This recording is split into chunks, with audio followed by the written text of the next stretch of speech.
आपण बनवतोय बेसन, बेसनाचा पिठला घट्ट होणारा. तर टाकायचे जिरं, लसूण टाकायचे त्याचे, आणि खूप सारा कांदा छान परतून घ्यायचं आहे. कांद्याला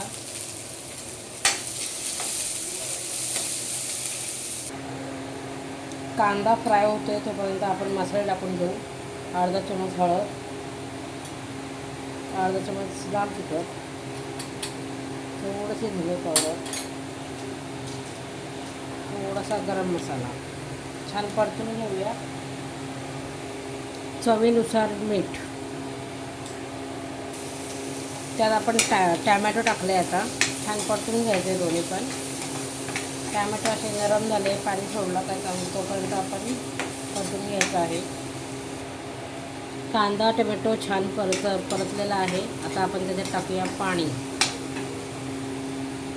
पाण्याला छान अशी उकळी येऊन द्यायची. दणकून अशी छान उकळी येऊन दिली तरी थोडी तरी आली वरती का आपण उकळी आली आहे चांगली दणकून. आता आपण गॅस स्लो करू आणि हळूहळू बेसन टाकूया त्याच्यात.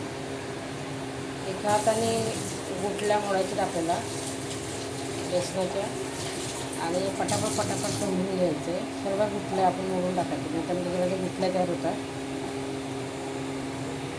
हे पहा, असं गुठल्या पूर्णपणे मोडून घ्यायचं आहे. तर एकही गुठली राहिल्या पाहिजे. आता छान त्याला एक वाफ काढून घेऊया. नंतर असे वाफ काढायची.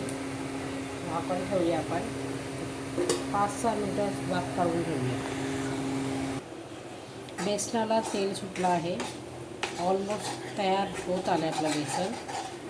आता त्याच्यावर आपण कोथिंबीर टाकूया छान. अशा प्रकारे हा आपला बेसन रेडी झाला आहे. तुम्ही चपातीसोबतही एन्जॉय करू शकता, भाकरीसोबत, कशासोबत, भातासोबत पण अप्रतिम लागतो. तुमची चॉईस. Okay, bye. आवडल्यास नक्की लाईक सबस्क्राईब करा.